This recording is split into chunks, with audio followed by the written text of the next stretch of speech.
Bună ziua și bine ați venit la următorul videoclip despre șuruburi din portofoliul Domax. Astăzi vă voi oferi o introducere în șuruburile de tâmplărie călite cu filet complet. În gama noastră veți găsi șuruburi cu cap cilindric.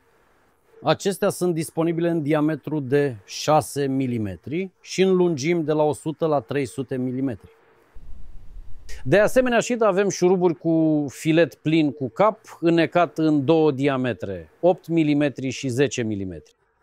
Disponibile într-o gamă de lungimi de la 180 la 500 de milimetri. Această gamă vă oferă o mulțime de posibilități. Le puteți utiliza practic în orice construcție din lemn. Șuruburile cu filet complet fac conexiunea componentelor din lemn în structurile clădirilor mai solidă. Prin urmare, elimină utilizarea mai multor elemente de fixare suplimentare. Unul dintre avantajele acestor șuruburi este utilizarea lor într-o conexiune înclinată. Drept urmare, componentele nu se mișcă între ele, previne fisurarea pe linia de tăiere a grinzilor din lemn.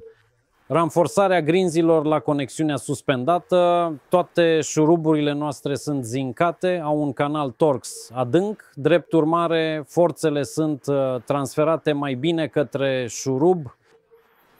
De asemenea, au vârfuri special concepute care facilitează înfigerea șuruburilor în lemn. Astăzi voi arăta aceste șuruburi în acțiune cu o conexiune în unghi și o extensie a grinzii. Conexiunea în unghi, care este grinda orizontală la grinda verticală. Mai întâi o voi conecta cu un șurub CS, care conectează și presează cele două grinzi împreună.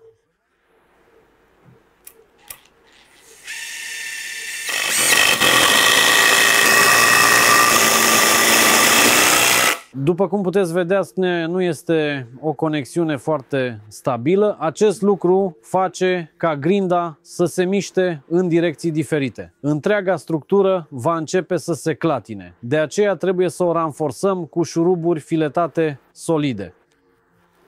Lungimea șurubului pentru armarea acestei conexiuni se alege prin prima calcule magice sau a doua pur și simplu în așa fel încât să folosim șablonul nostru de șuruburi SV. Ceea ce facem este să selectăm șurubul în așa fel încât atunci când este înșurubat la un unghi de 40 și 5 de grade să conecteze cele două grinzi între ele, dar să nu se extindă dincolo de grindă. Așa trebuie să fie potrivit. Și acesta e prea lung, e 300. Vom lua 160, 160 va fi cu siguranță prea scurt. Acesta e prea scurt pentru a face această conexiune puternică. De aceea am ales șuruburile 220 aici.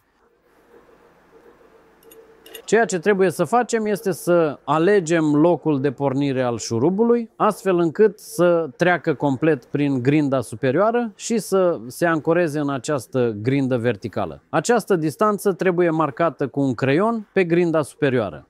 Și acum alegem distanța de la margine, ca întotdeauna, care este de 4 ori diametrul șurubului. În acest caz este un șurub de 6 mm, deci va fi la 24 de mm de margine. Acesta este punctul meu de plecare pentru șurub. O să-mi ușurez puțin munca, începând să-l înșurubez perpendicular.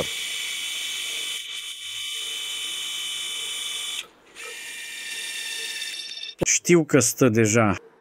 Și acum, folosind șablonul, îl voi înșuruba la un unghi de 40 și 5 de grade.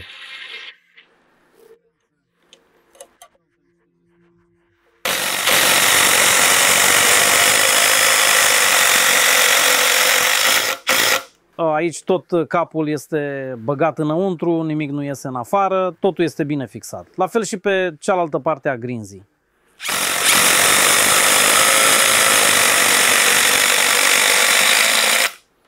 Distanța dintre șuruburi este de 5D, egală cu diametrul șuruburilor.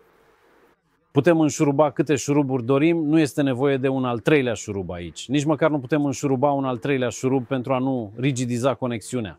Pentru ca aceasta să fie complet eficientă, trebuie să repetăm acest proces pe cealaltă parte a grinzii verticale.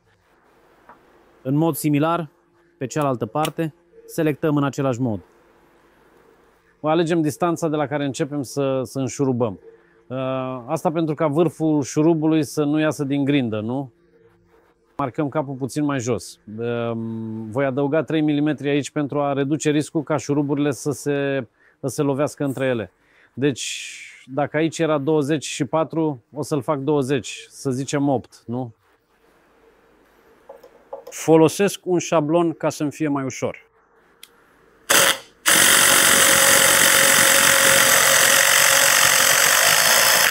Și încă un șurub. Ei bine, cu atâta experiență putem face asta aproape fără probleme.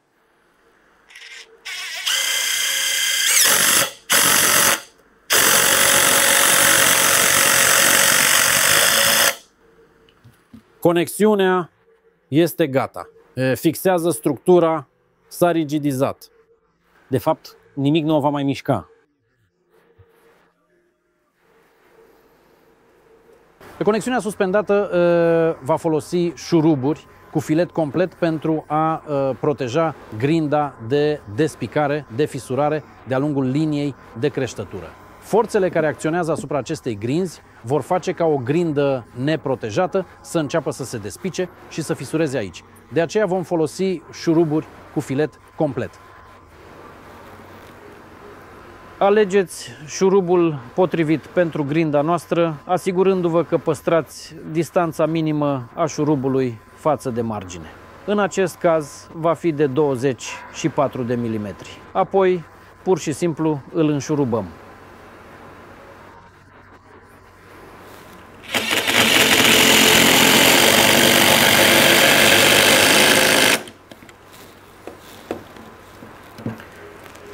Grinda fixată în acest fel nu va ceda forțelor care ar vrea să o distrugă. Uneori trebuie să extindem o grindă în construcția noastră din lemn, deoarece nu avem astfel de materiale, grinzi atât de lungi, așa că uneori trebuie să conectăm cele două grinzi în acest fel.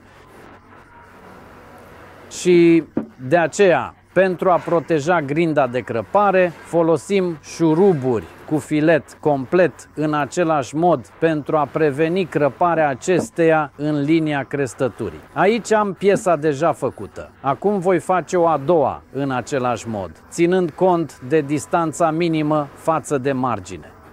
Deci, în cazul nostru, va fi 24 de mm, deoarece de 4 ori diametrul șurubului.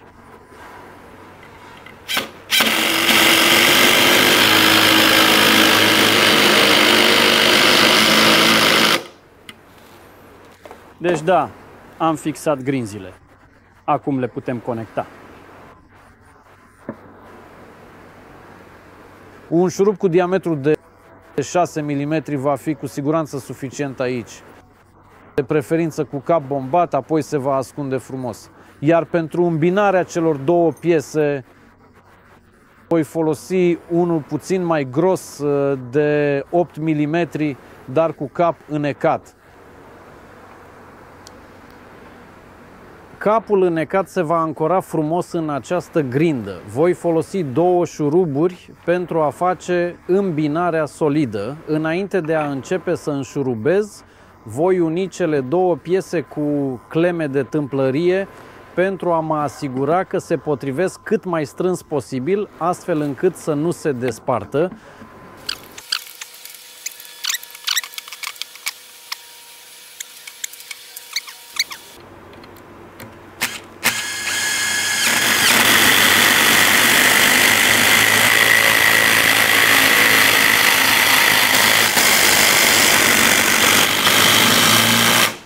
În acest fel am obținut o conexiune solidă, sigură și stabilă. Această piesă este deja potrivită pentru construcția noastră din lemn. Așadar, vă mulțumim, asta e tot pentru astăzi. Vă rugăm să nu ezitați să vizionați și celelalte videoclipuri ale noastre și ne vedem curând.